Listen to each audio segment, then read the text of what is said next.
Hi there, my name is Felix Kosok. I'm part of the WDC 2026 team. This is, of course, the team for World Design Capital Frankfurt Rhein-Main 2026 under the motto of Design for Democracy. And today I have two special guests with me and we want to talk about ethics in design. To my right, I have Andreu World, Professor of Design Policy from Cardiff. Welcome. And I have Philipp Cartier from Gestaltungszentrale Politik, so Design Center for Politics from Hamburg. And we're going to talk about ethics in design. We are just coming off of a workshop for design policy for Frankfurt Rhein-Main. So Anna, you can tell us probably a lot about how your work personally relates to the theme of design for democracy. Absolutely. I'm really passionate about what design can bring to government, to businesses and to communities. And we've just come out of a workshop to co-design a design action plan or a design policy as part of the World Design Capital. And so it's really crucial that we practice what we preach and that we try to get as many stakeholders in as part of the process as possible. So from across the design ecosystem, and ideally maybe a series of stakeholders who perhaps wouldn't ordinarily relate to being part of the design ecosystem. So how can we truly collaboratively and creatively create this vision for design in Frankfurt Rhein-Main, and how can we take that forward collectively? And of course, ethics is a part of that, making sure that everybody feels they've had a voice in the process. It's probably also the overlapping of ethics and democracy, or like where the two topics, the broad topics overlap, is like this idea of including multiple perspectives into the work, right? You definitely can also talk to that, Philipp, because your whole job with the Gestaltungszentrale, for one example, is bringing in different perspectives to a certain topic. Yeah, at least that's what we try, and the whole goal is to kind of get a promise or get a prototype for the promise we make, because the promise design makes very often is to be very participatory, to be very open and experimental, but I feel like often good examples are missing. So we took on this challenge and try to bring some examples and learn from the practice, because there's a lot that you can think about and plan about, but the thing that design has in common in general, what I would say is it's very good in acting in the practice. So like getting in the situation, getting into the context, and then adapting your whole concept, your process, your design to the situation you're in now, because the situation always depends, or is always depending your the process and the design. And at the Gestaltungszentrale, you advise politicians, if I remember correctly, on how to do their job, so to speak, with a different perspective, with the designer's perspective, right? Yeah, we're trying not to tell them what to do better. We're trying to help them in the job they're already doing very good, I would say. But the idea is to give them a different perspective on how to design.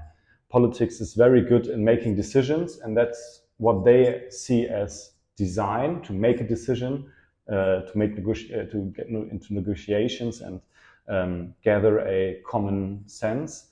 But we as designers try to get them into a mood with more people, getting more people into the room, and getting people into the room that have that learned a different way of thinking, a more creative way of thinking, and trying to help them with that, because they are in problems as well. It's not like that everybody of them likes how it works. They see their kind of work in a problematic situation as well, and are very critical to themselves. And we trying to offer them something to get into workshops together, to get onto a wall and draw things, to get into a context and see with your own eyes what the context is about, to talk to the people that are in the context, and get this more close to the politicians who have the power to decide about what's going to happen. It's kind of like an expanded way of thinking, like trying to put yourself in the position of someone else and try to think from their perspective is something that designers, I think, are very used to, which is also part of like ethical considerations. How do you see this with the design policy? You're always like the one who has to translate what comes out of the design community, out of the design sector, and then translate it into politics. Is this an easy job, or? Absolutely not. And sometimes we actively avoid engaging at that political level because there are so many processes and legislation and things that have to be put in place.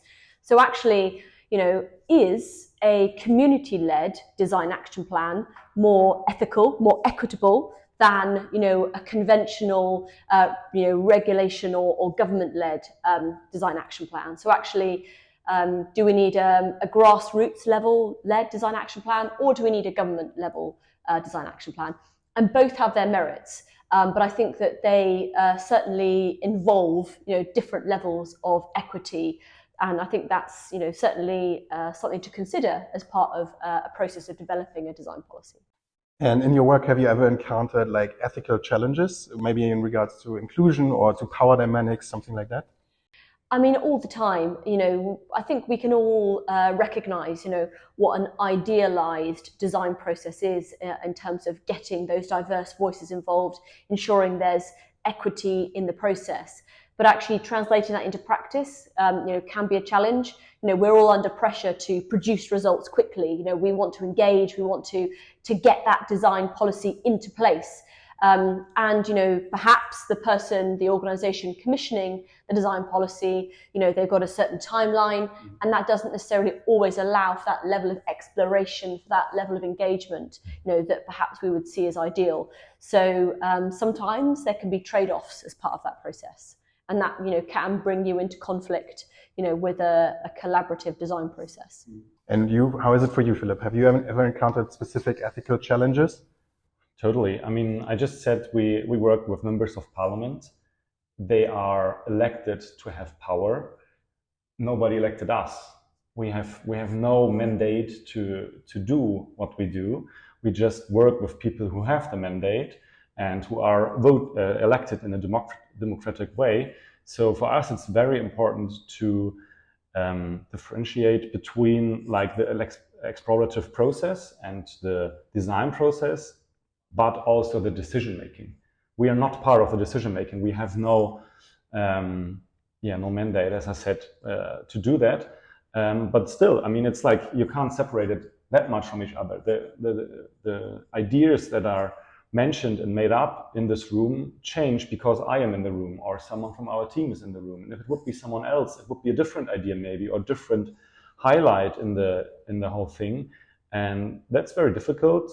The important thing is, I think, to be clear in what you stand for. Like we wrote down our position, what we stand for, and everybody who works with us has to agree to this position and knows what we stand for. We can't, we shouldn't even think about having like a neutral position or anything. We have a position and we should make clear what this position is.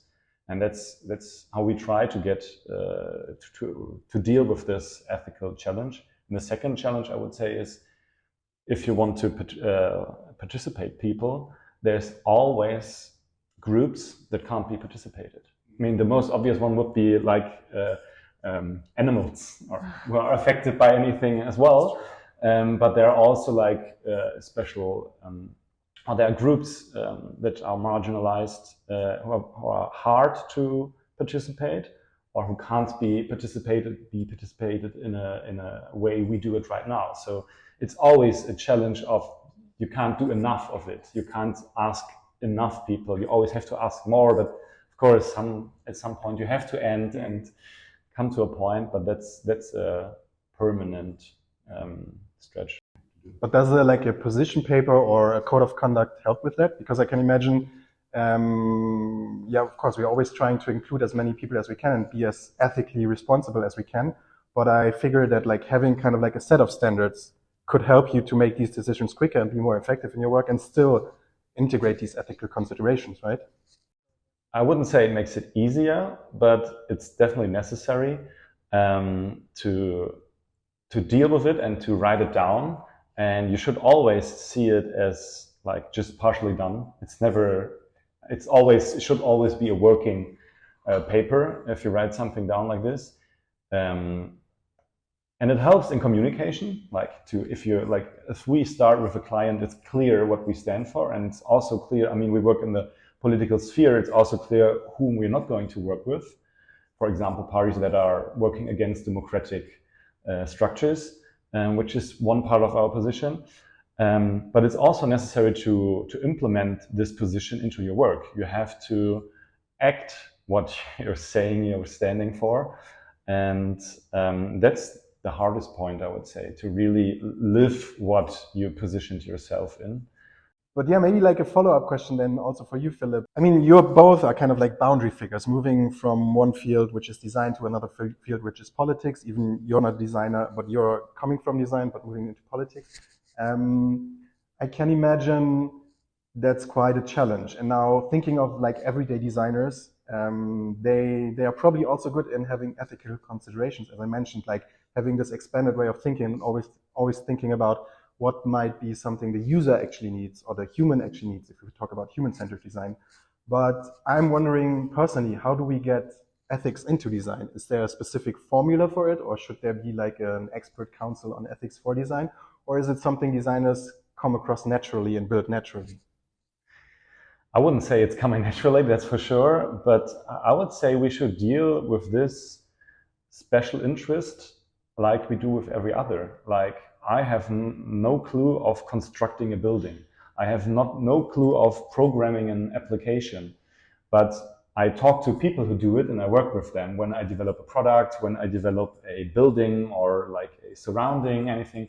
I talk to the people who are very good in this topic, who have the competencies, and as always, I should have some of these competencies as well. So I definitely think it should be part of education in design, to talk about what you do, to think about what you do, what's the impact of it, like who are you excluding, who are you including, and it's very important to make yourself aware of this, but also you should in your work keep talking to people who are more into these questions, who have developed more competences and more of an ongoing idea of how to deal with ethics. So we definitely have to talk to people who are more into it. Yeah, I would build on that. I would say it absolutely has to be in education. There has to be a set of guidelines or standards that have to be kind of universally understood by the design community. But also, as you say, they're ever evolving, because designers are facing challenges now when they're working with policymakers. AI is a huge part of the policy development process now. And actually, how do we keep design as part of that policy process which uses AI to humanize the numbers, to validate what's coming out of the AI? Is the application of AI for policy ethical? And actually, how can we use design to potentially make that more ethical, more equitable? So, as you say, it's a very fast-paced moving area, but it absolutely has to be standardized, I would say. Maybe it's also like a question of how to make sure to protect yourself as a designer, as a follow-up question, because you're dealing with people, with humans, with everyday needs and with data. And there should be some ethical guidelines regarding how you interact with them, how you proceed with your work, but also how to protect yourself as a person, because as a designer, we tend to be very much out there in the field. Yeah, I think you're right, but also I wouldn't like to see it as a protective tool, because that feels in the field of ethics just too excluding and too separative. I would see it more as it's part of the reflection of what you do, and that helps, and it's important to do it because you have a power, and if you design, you always leave things out, and you have to be aware of what these things are. I mean, of course, it's kind of a protection, but I wouldn't see it as one. I would more likely see it as a necessary, helpful addition. No, not addition. No. No, it shouldn't be an add-on. Yeah, right. Yeah. I would see it slightly differently. Sometimes there are a number of designers who have neurodiversity, and then there are also designers who are incredibly empathetic, who are real empaths. So, sometimes doing user research and you're getting involved in the field work and hearing all these user stories is actually, has an emotional toll for people. So how, we want to be really empathetic, we want to engage, but also, there is a lot of emotion that can be involved in doing some of these projects and doing user research. So, maybe it's about how you protect yourself emotionally, and how, you have an ability to be able to leave this at work and not carry some of this around with you. So I perhaps see it like that, and, how we can develop strategies for designers who have neurodiversity, for example, so they can, really cope with some of these mechanisms. So it's more like a protection against yourself and your own biases and your emotions. Totally agree. Yeah. I also it also came to mind, I would also not see it like as a shield, or like this would also be an add-on to have like a protective shield, but it's more, if you see it as grounding your work anyway, then it's also something that gives you room to make mistakes, I guess, because then if you ground your work in ethical considerations, of course, mistakes are part of that. And then you are aware of that there will be mistakes, nothing will be perfect. Building on that, on this question of making mistakes, how do you see the role of designers for future democracies? What should that be? I think the nice competence that design has and that designers often share is to see a position differently, or to see a current state in a different way, and to visualize it, and to be able to talk about it, and to build a new vision. And that's something that's very important for democracies. Right now we see how much democracies relied too much on what they have been developed for and not evolving more. But they have to develop further. Democracies are a process and not a finished governmental structure that has been developed in one day and then can work on. It has to develop continuously, and it hasn't that much in the last decades, I would say. So it's a good idea, I think, to be creative, and that's what designers often are: being creative and seeing different options, making experiments, and Yeah, and to build on that, I would say that design often adds the most value when it's at the intersection with another innovation discipline. So design and futures foresight, design and behavioral insights, design and systems thinking. And we need all of these innovation methods, for future democracy. As you say, we all know there's a crisis of confidence and legitimacy in governance. So how can we reimagine, the future of democracy? And I think design is one of a number of innovation tools in that toolbox. Mm-hmm. I mean, funnily enough, we at WDC 2026 are actually exactly working on this topic. What can design bring to democracy, to strengthen democracy, to open up democracy, to experiment with democracy even?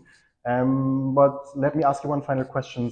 What do you personally hope will come out of this very special World Design Capital in relation to design, democracy, and maybe even ethics? In the design scene, we have in design work in general, in the creative field, there's a culture of work, the culture of communicating with each other that I really enjoy and that I think has a very democratic base to it. So I would like to, and that's what we are working for as an initiative, to have this same culture, has a very democratic base, also in politics and civil servants discussions, because it has this opportunity to see things in a new way and to always be open to new experiments, and to have the competencies to talk to other people, because you're always working in contexts that affect other people. And that's like the base of politics, deciding what other contexts have to do. And it's also the same in design. You work with other contexts, and that's why I think the culture is a very key, the working culture is a very key aspect that I could see very well in politics. So to bring the connections, or to build the platforms where these cultures can also meet and exchange beyond the design ecosystem, so to speak. I would like to see 1,000 designers working in the public sector as a result of the World Design Capital designation.